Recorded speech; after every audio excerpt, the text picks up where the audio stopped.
Harappa civilisation no doubt एक उच्च quality की अर्बन सिविलाइजेशन थी। इनफैक्ट हड़प्पा सिविलाइजेशन का सबसे अनूठा पहलू शहरी केंद्रों का विकास था।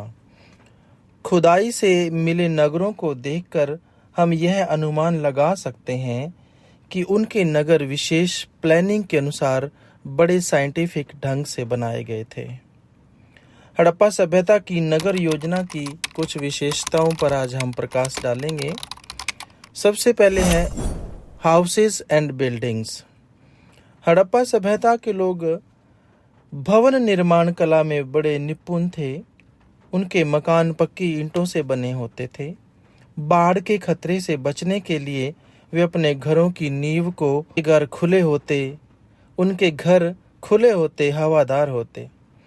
उनके घरों में बड़े बड़े द्वार, खिड़कियां, रोशनदान होते थे। घर की सभी खिड़कियां तथा द्वार सड़क की ओर नहीं बल्कि गली की ओर खुलते थे। इस तरह लोगों को अनियोजित घर निर्मित नहीं करने दिए जाते थे।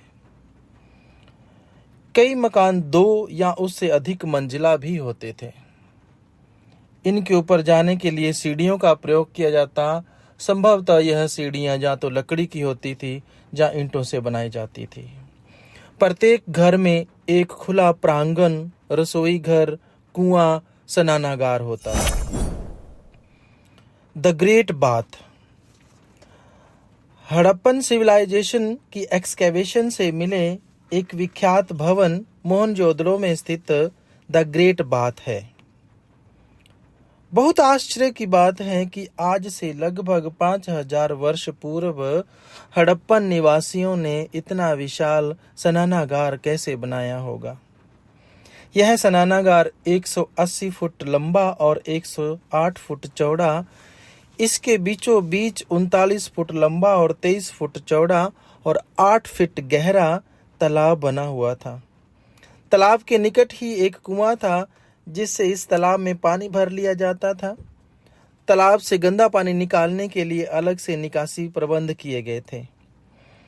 तालाब में उतरने और चढ़ने के लिए नॉर्थ और साउथ साइड सीढ़ियां बनाई गई थी। इस स्नानागार के आसपास कई कमरे हुआ करते थे। समझा जाता है कि लोग यहां धार्मिक आयोजनों पर स्नान करने आते थे।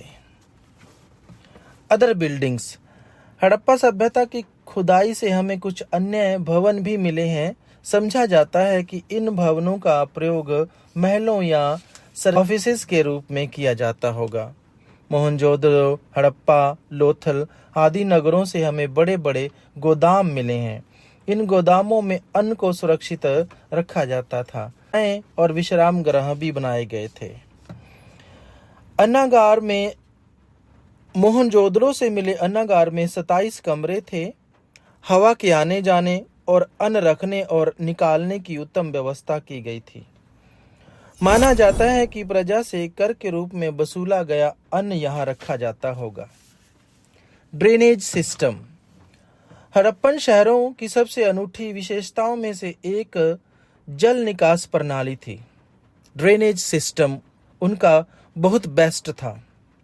हमें यह जानकर बड़ा आश्चर्य होता है कि हड़प्पा सभ्यता के लोगों ने गंदे पानी के निकास के लिए नालियों की बड़े साइंटिफिक ढंग से व्यवस्था कर रखी थी।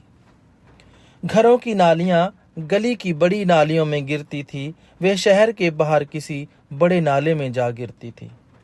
इन नालियों को ईंटों से इस प्रकार ढका जाता था कि सफाई करते समय उन्हें आसानी से उठाया जा सके। इन नालियों में किसी को भी कूड़ा करकट फेंकने की अनुमति नहीं दी जाती थी। हड़प्पा सभ्यता के लोगों की इतनी उत्तम नाली व्यवस्था से यह ज्ञात होता है कि वे सफाई की ओर विशेष ध्यान देते थे। रोड्स। हड़प्पन सिविलाइजेशन के लोग सड़कों के निर्माण में भी बड़े कुशल थे। ये सड़कें नगर के पर सड़कें चौड़ी होती थी। इनकी चौड़ाई 13 फीट से लेकर के 34 फीट तक होती। सड़कों पर चौराहे भी बनाए जाते थे। सड़कें इस ढंग से बनाई जाती थी कि इन पर पड़ी गंदगी वायु से अपने आप साफ हो जाए। इन सड़कों पर रोशनी की व्यवस्था होती। हड़प्पा सभ्यता की नगर योजना के संबंध में हम डॉक्टर अरुण भट्टाचार्य जी के